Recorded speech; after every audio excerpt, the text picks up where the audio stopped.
राजस्थान में मौसम ने मारी पलटी, कहीं ओले गिरे तो कहीं तेज बारिश। जाने आज कैसा रहेगा मौसम। राजस्थान में भीषण गर्मी अब तेवर दिखा रही है, जिससे लोग घरों से बाहर निकलने से बच रहे हैं। प्रदेश के कई जिलों में स्कूली बच्चों की छुट्टियां कर दी गई हैं। लगातार बढ़ते तापमान को लेकर राज्य सरकार चिंता जता रही है। मौसम विभाग चेतावनी जारी कर रहा है। नगर निगम कई जिलों में लू के चलते सड़क पर पानी का छिड़काव भी कर रहा है। मौसम केंद्र जयपुर के अनुसार 11 मई को भी बीकानेर, जोधपुर, अजमेर, उदयपुर, कोटा, जयपुर व भरतपुर संभाग के कुछ भागों में गरज चमक के साथ कहीं कहीं आंधी, तेज हवाएं 40-50 प्रति किलोमीटर चलने व बारिश होने की प्रबल संभावना है। आंधी बारिश की गतिविधियां 12-13 मई को भी कहीं कहीं जारी रहने की संभावना है। केजरीवाल को जमानत मिलने पर बोले अशोक गहलोत, सुप्रीम कोर्ट का फैसला स्वागत योग्य। दिल्ली के मुख्यमंत्री अरविंद केजरीवाल को कथित शराब घोटाला नीति से जुड़े मनी लॉन्ड्रिंग मामले में सुप्रीम कोर्ट ने 1 जून तक अंतरिम जमानत दे दी है। केजरीवाल 40 दिन बाद कल शाम तिहाड़ जेल से बाहर आएंगे। इसे लेकर राजस्थान के पूर्व मुख्यमंत्री अशोक गहलोत ने सोशल मीडिया पर पोस्ट कर सुप्रीम कोर्ट के फैसले को स्वागत योग्य करार दिया है। उन्होंने कहा कि सुप्रीम कोर्ट यह फैसला चुनाव के दौरान लेवल प्लेइंग फील्ड देने वाला है। रविंद्र भाटी नौजवान, उन्होंने चुनाव ताकत से लड़ा सचिन पायलट ने बताया, बाड़मेर में कौन जीत रहा। राजस्थान में लोकसभा चुनाव को लेकर सभी 25 सीटों पर वोटिंग हो चुकी है। प्रदेश की हॉट सीट में से एक बाड़मेर पर सभी की नजर बनी हुई है। इसी बीच राजस्थान के पूर्व उप मुख्यमंत्री और कांग्रेस नेता सचिन पायलट ने भी बाड़मेर सीट पर बड़ा दावा किया है। उनका मानना है कि बाड़मेर में बीजेपी तीसरे नंबर की पार्टी बनेगी। कांग्रेस के उम्मीदवार बेनीवाल भारी बहुत से जीतेंगे। प्रदेश के पूर्व उप मुख्यमंत्री सचिन पायलट ने दिए एक इंटरव्यू में कहा कि रविंद्र नौजवान है, उन्होंने चुनाव ताकत से लड़ा, लेकिन लोग जानते हैं कि हमें देश में सरकार बनानी है। व्यक्तिगत पंसद और नापसंद का मुद्दा नहीं है। सरकार बनाने के लिए कौन ज्यादा महत्वपूर्ण है, लोग इसको ध्यान में रखकर वोट करते हैं। बाड़मेर में भी ऐसा ही हुआ है। राजस्थान के सबसे बड़ा एजुकेशन फेयर पत्रिका एजुफेस्ट 2024 में विद्यार्थियों को मिलेंगी ये सुविधाएं, जल्द करें रजिस्ट्रेशन। राजस्थान पत्रिका की ओर से आयोजित किए जा रहे प्रदेश के सबसे बड़े एजुकेशन फेयर एजुफेस्ट 2024 में हिस्सा लेने के लिए छात्र छात्राएं उत्सुक हैं। फेयर का आयोजन 17 से 19 मई वीटी रोड, मानसरोवर स्थित एग्जीबिशन ग्राउंड में होगा। एजुफेस्ट में देश की नामी यूनिवर्सिटी और शैक्षणिक संस्थान हिस्सा लेंगे। 12वीं के बाद की नरियर और एडमिशन को लेकर विद्यार्थियों और अभिभावकों के सभी सवालों के जवाब एजुफेस्ट में मिलेंगे। यहां विख्यात शिक्षाविद विद्यार्थियों की काउंसलिंग करेंगे। यह education fair Limca book of world record में दर्ज है। फेयर के 19वें एडिशन का आयोजन 3 दिन तक होगा। इस एजुफेस्ट के मुख्य प्रायोजक सुरेश ज्ञान विहार यूनिवर्सिटी हैं। फेयर में एयर कंडीशन डोम में होगा। पीसीसी प्रमुख डोटासरा ने 170 नेताओं को दी नई जिम्मेदारी। हरियाणा सहित 3 राज्यों को भेजी लिस्ट जयपुर। प्रदेश में लोकसभा चुनाव होने के बाद 170 से अधिक कांग्रेस नेताओं को पड़ोसी राज्यों में प्रचार की जिम्मेदारी सौंपी गई है। कांग्रेस प्रदेशाध्यक्ष गोविंद सिंह डोटासरा ने बताया कि हरियाणा, पंजाब और दिल्ली में 170 से अधिक वरिष्ठ नेता एवं पदाधिकारी चुनाव प्रचार और प्रबंधन के लिए भेजे गए हैं। राजस्थान से नेताओं को हरियाणा, पंजाब और दिल्ली प्रदेश कांग्रेस कमेटी के आग्रह पर भेजा गया है। इनमें वरिष्ठ कांग्रेस नेताओं के साथ ही विधायक प्रत्याशी, निगम व बोर्डों के पूर्व चेयरमैन शामिल हैं। पूर्व विधायक विवेक धाकड़ की मौत के बाद दोबारा गरमाया मामला। भीलवाड़ा से आई यह बड़ी अपडेट। मांडलगढ़ के पूर्व विधायक विवेक धाकड़ आत्महत्या प्रकरण की निष्पक्ष जांच एवं दोषियों पर कार्रवाई की मांग लेकर मांडलगढ़ व बिजौलियां क्षेत्र से बड़ी संख्या में लोग गुरुवार दोपहर कलेक्ट्रेट पहुंचे।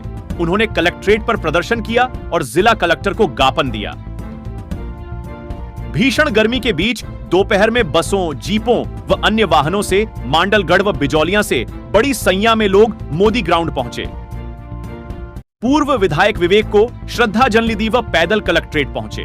इस दौरान समूचा कलेक्ट्रेट पुलिस छावनी सा नजर आया। धाकड़ समाज की तरफ से कलेक्टर को दिए झापन में विवेक को आत्महत्या के लिए मजबूर करने का आरोप पत्नी पद्मनी धाकड़ व उनके सहयोगी पर लगाया गया। झापन में नामजद आरोपियों के खिलाफ सख्त कार्रवाई कर न्याय दिलाने की मांग की गई। राजस्थान में अब बसेंगे नए शहर। जाने क्या है भजनलाल सरकार की यह बड़ी कवायद। प्रदेश में नए शहर बसाने और कॉम्पैक्ट सिटी डेवलपमेंट की राह खुलेगी। राज्य सरकार town and country reason planning bill में इसे लेकर बड़ा प्रावधान करने जा रही है। एक्ट बनने के बाद जयपुर, उदयपुर, जोधपुर, कोटा जैसे बड़े शहर आसानी से नए शहर बसाने पर काम कर सकेंगे। वहीं हरियाणा की तर्ज पर यहां भी कॉम्पैक्ट सिटी डेवलपमेंट होगा, यानी शहरों में चिन्हित इलाके में ही बसावट की अनुमति होगी। यहां डेवलपमेंट पूरा होने के बाद दूसरे हिस्सों में योजनाएं लाई जा सकेंगी। इसके तहत नगर नियोजन का ऐसा प्लान तैयार होगा जिसमें कम क्षेत्रफल में घनी बसावट के साथ बड़ा खुला हिस्सा भी हो, लोगों को कम दूरी में मूलभूत सुविधाएं मिल सकें। नगरीय विकास विभाग के प्रमुख शासन सचिव टी रविकांत के निर्देशन में विशेषज्ञों की टीम इस पर काम कर रही है। संभवतया आचार्य संहिता हटते ही सब कुछ फाइनल हो जाएगा। अभी कॉम्पैक्ट सिटी मॉडल लागू है, लेकिन काम नहीं हो रहा। महंगी बिजली का झटका नहीं झेल रही फर्नेस इकाई धर्मेंद्र, दीक्षित, भिवाड़ी। महंगी बिजली की वजह से क्षेत्र की 17 में से 9 फर्नेस इकाइयां बंद हो चुकी हैं। सैकड़ों मजदूरों का रोजगार भी छिन गया है। इन इकाइयों के बिजली कनेक्शन कटने से निगम को भी साल में करीब 150 करोड़ के बिजली बिल का नुकसान हो रहा है। वहीं एसजीएसटी राजस्व में भी 80 करोड़ रुपए का नुकसान हो रहा है। धौलपुर में कुख्यात डकैत और पुलिस के बीच मुठभेड़, दोनों तरफ से चली धड़ाधड़ 100 गोलियां। राजस्थान के धौलपुर जिले से कुख्यात डकैत और पुलिस के बीच मुठभेड़ की घटना सामने आ रही है, जहां जिले के चंबल क्षेत्र में काफी सालों से दस्युओं का राज रहा है। लेकिन अब धीरे धीरे डकैतों का आतंक कम हो रहा है। फिर भी कुछ ऐसे बदमाश जिले में सक्रिय हैं जो अलग अलग समयों पर आपराधिक वारदातों को अंजाम देते हुए पुलिस प्रशासन को चुनौती देते रहते हैं।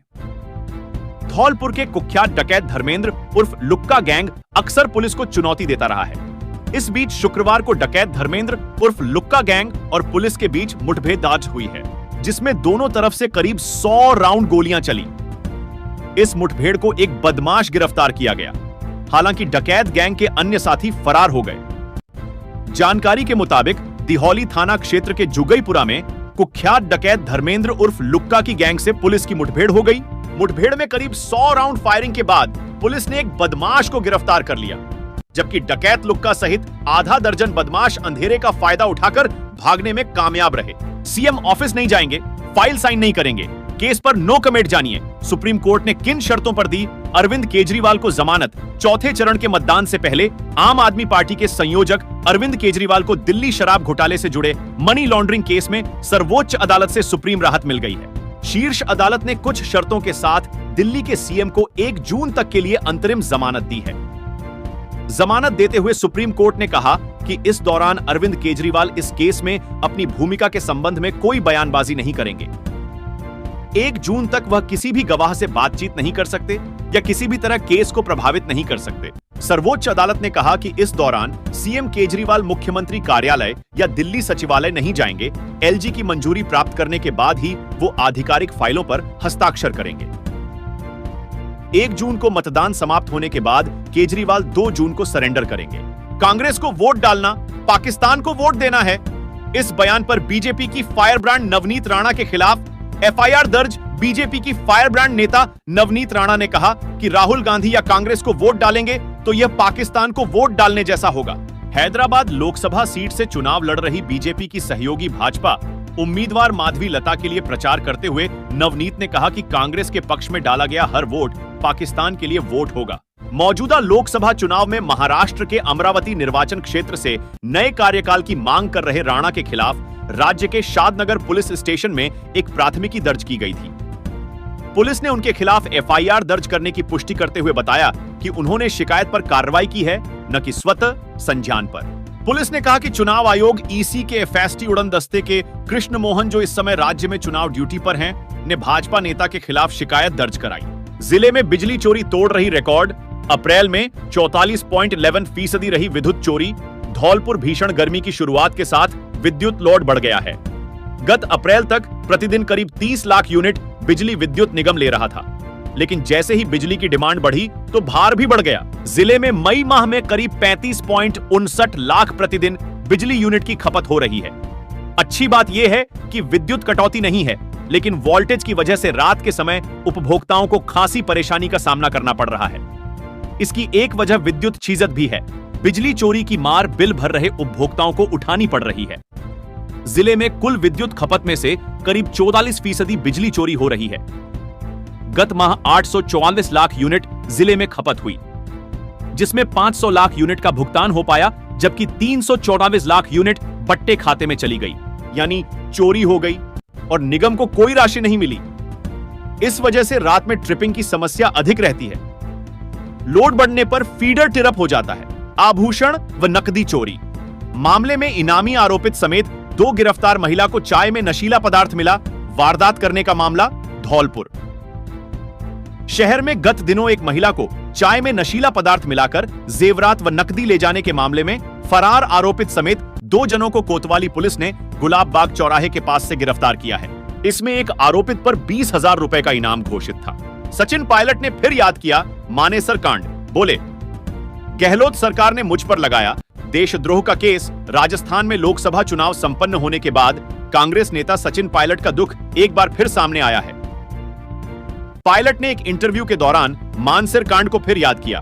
उन्होंने कहा कि उप मुख्यमंत्री और पार्टी के प्रदेश अध्यक्ष रहते हुए हमारी ही सरकार में मुझ पर देशद्रोह का केस हुआ। पायलट ने एक इंटरव्यू में कहा कि इसको सहन करना मुश्किल होता है। उस समय मैं खुलकर बोला कि इसको स्वीकार नहीं किया जा सकता है। बाद में चीजों का समाधान हुआ। प्रदेश में लागू होगा इंटीग्रेटेड हेल्थ मैनेजमेंट सिस्टम 2.0। प्रदेश में स्वास्थ्य सेवाओं के सुदृढ़ीकरण और चिकित्सा तंत्र को पूरी तरह ऑनलाइन करने के लिए इंटीग्रेटेड हेल्थ मैनेजमेंट सिस्टम 2.0 लागू किया जाएगा। चिकित्सा एवं स्वास्थ्य विभाग की अतिरिक्त मुख्य सचिव शुभ्रा सिंह ने बुधवार को स्वास्थ्य भवन में उच्च स्तरीय बैठक में यह बात कही। उन्होंने कहा कि यह एक अत्याधुनिक हेल्थ मैनेजमेंट सिस्टम होगा। वन विभाग की नर्सरी में लगी आग, 4 घंटों बाद पाया काबू बिरमाना। इंदिरा गांधी मुख्य नहर की ढाई वाली पुली के पास नहर की बुर्जी नंबर 6 व 7 के बीच वन विभाग नर्सरी में शुक्रवार दोपहर करीब 1 बजे अज्ञात कारणों से आग लग गई। नहर किनारे लगी आग की सूचना आसपास किसानों ने वन विभाग के कर्मचारियों को दी, जिस पर वन रक्षक भंवरंक्ष सह रॉयल व बेलदार शांतिराम मौके पर पहुंचे तथा किसानों की मदद से ट्यूबवेल से पानी चलाकर आग पर काबू पाने का प्रयास किया, लेकिन आग के विकराल रूप लेने के कारण प्रयास विफल हो गए, जिसको देखते हुए वन विभाग के कर्मचारियों ने राजियासर पुलिस व सूरतगढ़ दमकल को भी सूचना दी। सूचना मिलने पर करीब 1 घंटे बाद दमकल मौके पर पहुंची और आग पर काबू पाने के प्रयास शुरू किए। वहीं किसानों ने भी टैंकरों से आग बुझाने में सहयोग किया। करीब 4 घंटों की कड़ी मशक्कत के बाद आग पर काबू पाया जा सका। आगजनी के कारण नर्सरी में बड़ी संख्या में छोटे बड़े पेड़ पौधे जल गए हैं।